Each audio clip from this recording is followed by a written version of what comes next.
Clara looked at herself in the bakery mirror, adjusting her apron.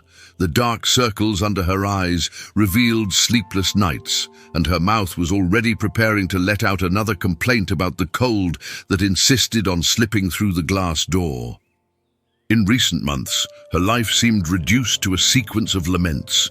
The low salary, her unemployed husband, the children who rarely called, the heavy routine that gave her no rest. Even the smell of fresh bread, which once brought her good childhood memories, now felt like just another forgotten detail amid exhaustion. That day, while arranging the showcase with simple cakes and homemade bread, an elderly man walked into the bakery. He was a regular customer, always polite, his white hair combed back and a serene look that contrasted with the morning rush. He ordered his usual French bread and black coffee, but before leaving, he placed a small folded note on the counter. Clara frowned but opened it with curiosity. The phrase, written by hand in simple letters, read, "In everything give thanks." Clara wrinkled her brow. She felt a mix of irritation and strangeness. Give thanks? Me, the one who carries all the weight? She thought.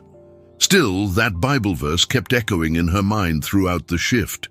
When she returned home, she lay on the couch and stared at the ceiling. She decided, almost defiantly, to test it. Every time she felt like complaining, she would try to thank for something small. The next day, the test came quickly. The bus was late again. She took a deep breath and whispered, "Thank you, Lord, that I have legs to walk to work if I need to." When she arrived, the coffee maker burned the coffee and the strong smell filled the kitchen. She almost complained, but said quietly, "Thank you, because we still have clean water to make another pot." Little by little, the exercise became a habit. Clara noticed she was spending more time searching for reasons to give thanks than to complain.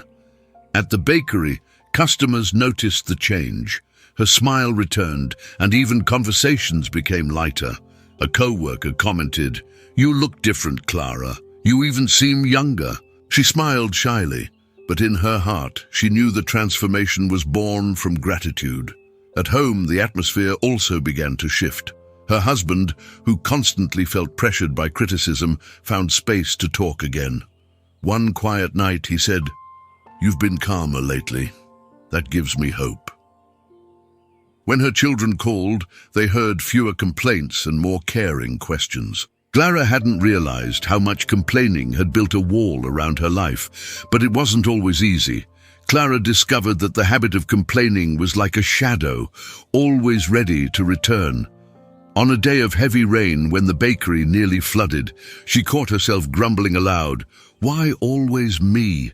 She quickly stopped and repeated, "Thank you, Lord, because we still have walls to protect us." That inner struggle taught her that gratitude is not an automatic feeling, but a choice renewed at every moment.